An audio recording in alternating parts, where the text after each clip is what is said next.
Why are you still at work, Skylar? You're usually home by 5:15, and it's already 5:20. That's 5 minutes late. What are you doing sneaking around behind my back? Come home and prepare my dinner now. It's not gonna cook itself, you know. Honey, I'm heading to the car park now. I stayed a little late to finish up some work, but I'm all done now. I'll be home before you know it. Please be a little more patient. Yeah, I would be a fool to believe you. Come up with better excuses next time you're staying late to flirt with your male coworkers. You clearly don't have any sense of shame, do you? A promiscuous woman like you should have never become a wife in the first place. Honey, I'm confused. What are you talking about? I've never flirted with another man since we got married. You know very clearly that I would never do anything to hurt you or our marriage. Yeah, I already figured that you wouldn't admit to your sins, but it's understandable.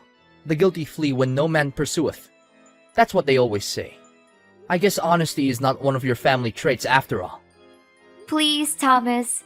I've already told you that I didn't do anything shady behind your back. Why don't you just believe me for once? Please don't accuse me of something so serious without any evidence to support your claim. Evidence? I don't need any evidence to claim that everything I said is true. I am the evidence. What were you thinking, wearing that skirt to work today? It was so short that I'm surprised you didn't flash everyone. Dare to tell me that you didn't wear that skirt to work today to tease the men in your office? Do you really think that's an appropriate attire for the office? You're not a child. You're a grown woman. Start acting like it. Thomas, honey, it's a totally normal pencil skirt, and it falls below the knee. My colleagues wear pencil skirts all the time to work, so why am I being told that I can't wear them? I mean, even my bosses don't have anything against it. Please don't be too harsh on me, Thomas. They are not bothered by your outfit because they are only interested in your body. The shorter you're dressed, the more they will enjoy looking at you. You are being used as a source of entertainment for the jerks at your office, you fool. Why do I always have to lay everything on the table for you like that? Next time, please use your brain to understand the situation better. What are you even saying? Don't just assume that everyone thinks the way you do. My colleagues and bosses are all decent people who respect me. In fact, I believe they respect me even more than you do, Thomas. You should be ashamed of yourself for saying what you just said. Gosh, we've been husband and wife for nearly 3 years, and I'm still amazed at how naive you can be. They don't respect you. They're just seeing you as a doll to be played with, and then discarded later on. Don't you see? I'm the only one who you can trust, and my love for you is unparalleled. Please don't say that, honey. My bosses and coworkers aren't anything like you said. I know you love me, honey, but you don't have to be too worried about the guys at my work. Most of them are already married, so there's nothing to be concerned about. Yeah, I know, but better safe than sorry. Anyways, I've already installed a GPS tracker on your phone, so I will know if you go anywhere other than your workplace or your home. I'm monitoring each and every one of your movements. That's why don't even attempt to go anywhere else without telling me firsthand. What? When did you do that? And why didn't you say anything to me? Don't you think it's already a little too much? Well, not very long ago, actually. But don't get me wrong, I just did it out of good intentions, you know? All I want is to watch over you and keep you safe. The world can be a dangerous place, and it's important to be vigilant and aware of the potential for danger. Well, but as you mentioned earlier, I'm a grown woman now, so I'm pretty sure that I know what I'm doing. I appreciate your good thoughts, but you don't have to be too protective over me like that, Thomas. To be honest, it makes me feel like you're invading my privacy. Invading your privacy? How dare you even say that to me? When you're the one who's constantly trying to hit on other guys. I'm just trying to protect you from all the possible threats out there. Especially the sickos who want to take advantage of your naivety. I know, but this is a little too much, baby. The other day, I even caught you checking on my mobile and web browser history. I reckon it happened not just one time. I agreed to let you know the passwords and have access to my devices in case of emergency. But please don't use that as an excuse to pry into my personal life.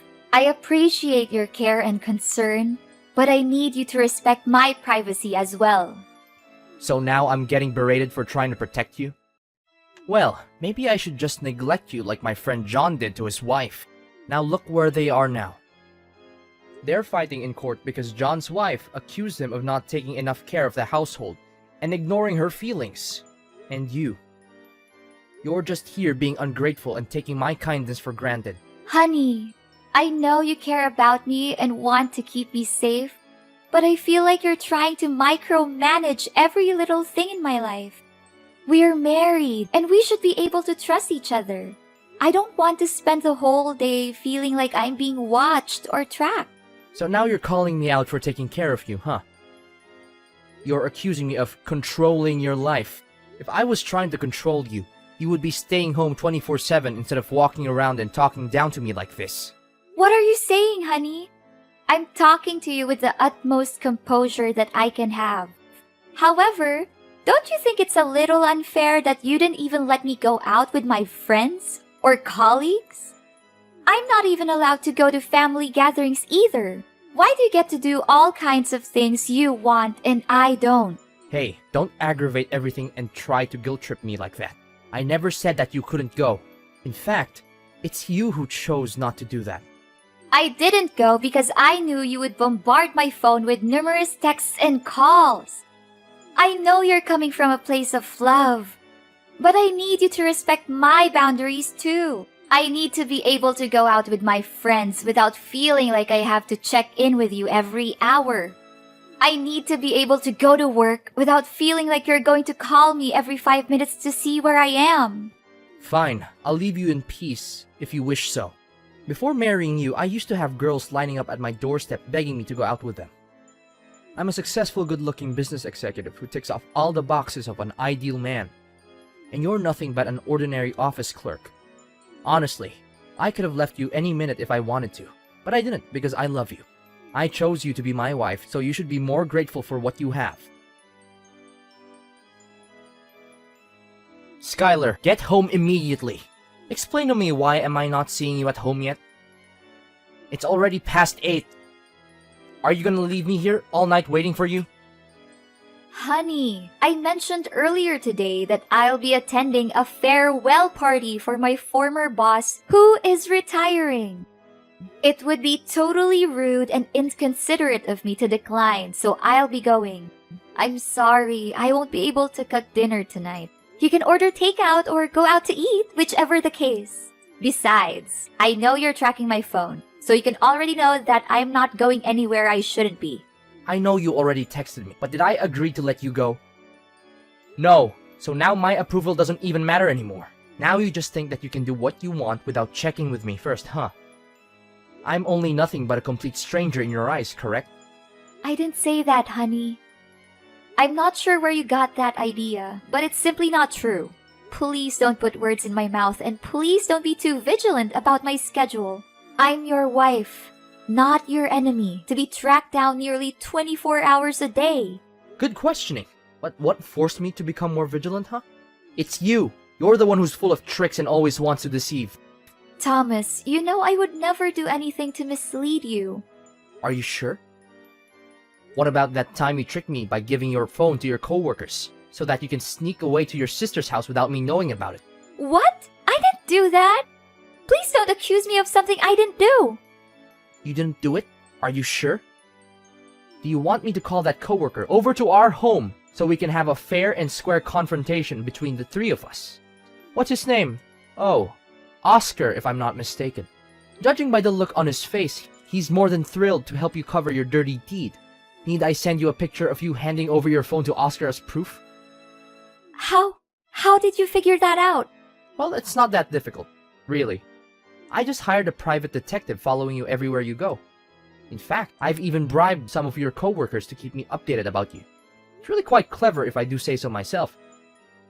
Now you know it, so don't even think about doing anything stupid to deceive me again from now on. Thomas, I am a grown adult, and I know that I'm allowed to see my sister, parents, or any of my blood relatives without you checking in on me every few minutes. I am not a child, and I do not need to be monitored. I am well aware of my rights and I have never done anything to violate them. Oh, if I'm not mistaken, you're raising your voice at me, huh? I guess you still remember what happened the last couple of times you played tricks on me. Please, don't remind me about it again, please. I guess the bruises on your neck are still visible. Nice try covering it with a high neck shirt, but you aren't fooling anyone. I must admit, you look even more attractive with that cut I made on your face. It's quite deep, don't you think? How about removing that first aid bandage on your face for people to see? I guess no other men would want to get near and flirt with you after seeing it. Please, you know I would go through a panic attack if you keep talking about it. I'm starting to feel hard to breathe already, Thomas. To be honest, I quite enjoy the way you resisted when I shoved your face in the sink full of water. You're quite a tough girl, aren't you? Thomas, your controlling and abusive behaviors are unacceptable and need to stop. If you think you've had enough of me, why don't you just file a divorce and walk out of our marriage already? You know I don't want to and I can't do that. Of course you wouldn't dare divorce me. You know your parents would never forgive you. They'd give you a severe dressing down, and you'd probably never be allowed to set foot in their house again. And then where would you go? Living in a dumpster. I thought so. You're becoming more and more violent, Thomas. I am your wife, not a possession that you can control or torture whatever way you want. In fact, I am a human being with my own thoughts, feelings, and desires. I deserve to be treated with respect, not like a puppet that you can manipulate. Skylar, after all this, you still insist on denying my immense love for you. I can go to great lengths just to keep you safe from all the bad guys that surround you. Shouldn't you be happy about that? Listen, I know that I can be a bit overprotective sometimes, and I'm sorry for that. But it's only because I treasure you so much. I can't even imagine my life without you. So can you please just be a docile wife and do everything I tell you? Well, I am happy that you're able to recognize your own mistake. I'm just hoping you can become less abusive and be a good husband in the strict sense of the word, so that we don't have to argue about this again. One more thing, please stop ringing up my phone. I'll be home by 10 p.m. Sure, you have my words, darling. You know I love you more than anything in the world. Skylar, you aren't working today, but you're not at home either. What is this all about? Explain to me right now, or else I won't promise that you'll be safe and sound when you get home. Thomas, don't you remember? My company organized a picnic today.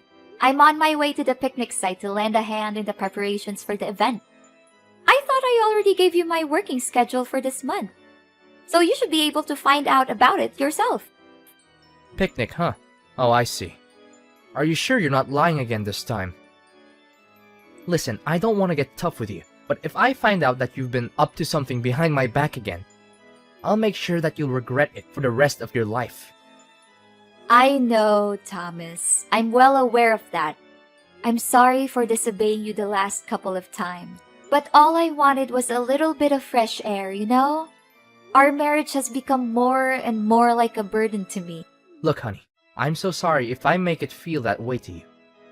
I promise I'll change for the better, only if you agree to do as I tell you, and no questions asked. I know I can be a bit overprotective, but you have to admit, you've been living the life of luxury since we got married. I've given you everything you could ever want. From designer clothes and jewelry to a fleet of luxury cars. What more could an ordinary girl like you ask for? Yes, I got it now. I'll strictly follow whatever you say from now on, but I would appreciate it if you would talk to me in a more reasonable way. That's my good girl. Yes, I promise to use only gentle and loving language when I speak to you from this moment on. Have a great time with your colleagues then. I will. Thank you. One more thing. Don't talk with Oscar. I know that he doesn't have good intentions towards you.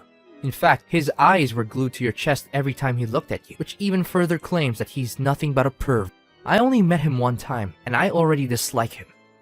Don't say such a thing about Oscar. He's a good person, honey. He helped me a lot of times with my work. Besides, he's also a technology geek. I reckon his one and only interest is developing software day in and day out. But Are you really okay to let me go on a picnic like that? I told you last time that you'll have more freedom to do the things you like, didn't I? So you did change after all. I'm so proud of you. I promise you that I'll be home as soon as possible. Love you, hun. Skylar, you're not at the picnic area. You witch! You're going somewhere else. Guess once a liar, always a liar, huh? I knew that I could never trust a promiscuous broad like you. What are you saying, Thomas? I'm at the picnic site. Did you check your tracking app?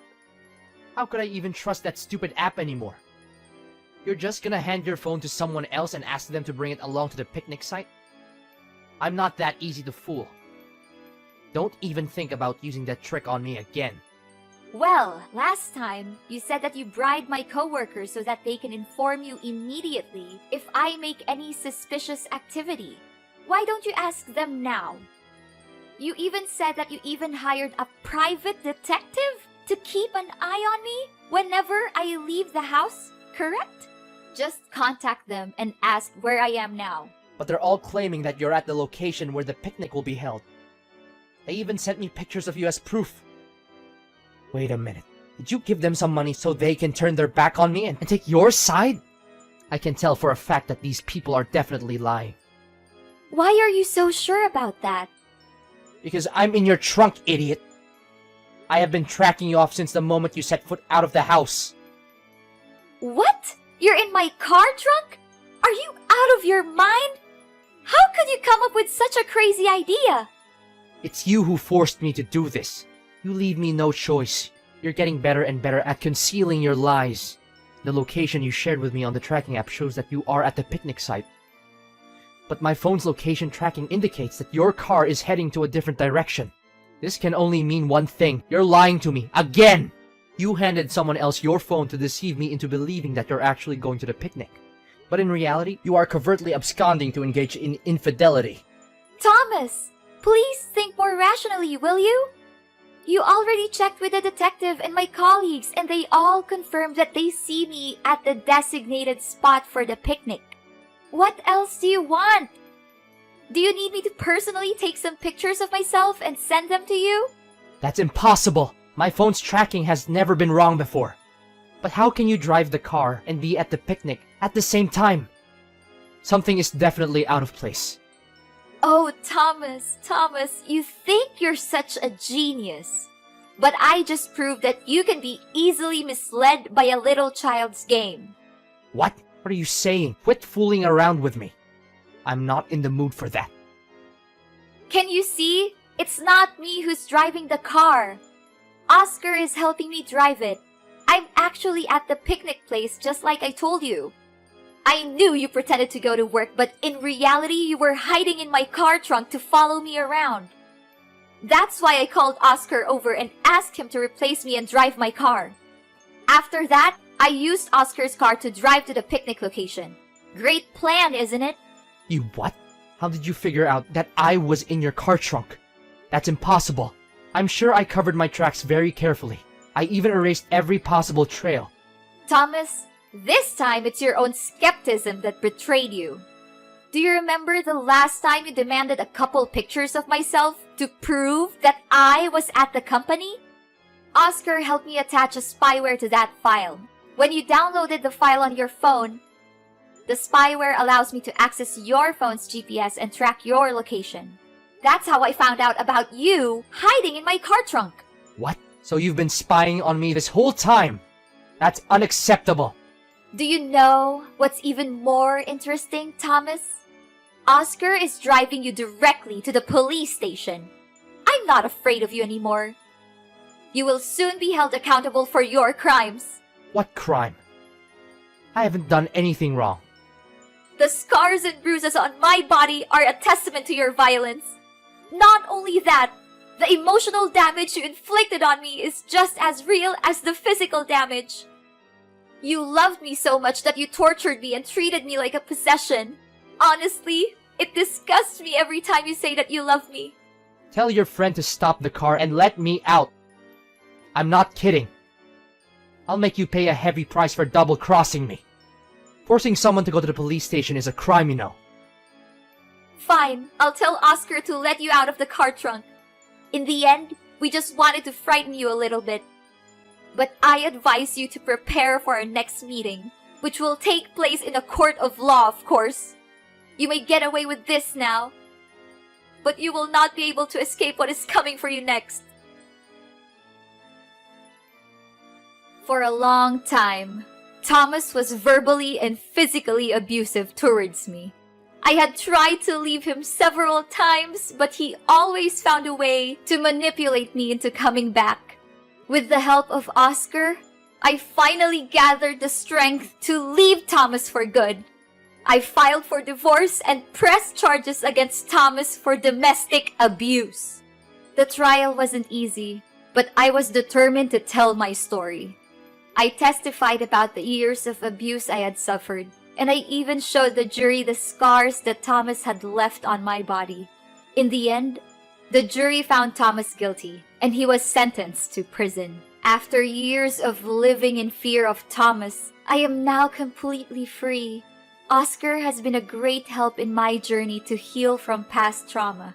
He showed me how to open up again, to let go of Thomas' dreadful words and actions, which once haunted me every time I closed my eyes. I'm very pleased to announce that I am now happily married to Oscar. We have 2 children together, and we are a strong and loving family. I hope to become an inspiration to other survivors of domestic abuse, because I know firsthand that it is possible to overcome abuse and find happiness.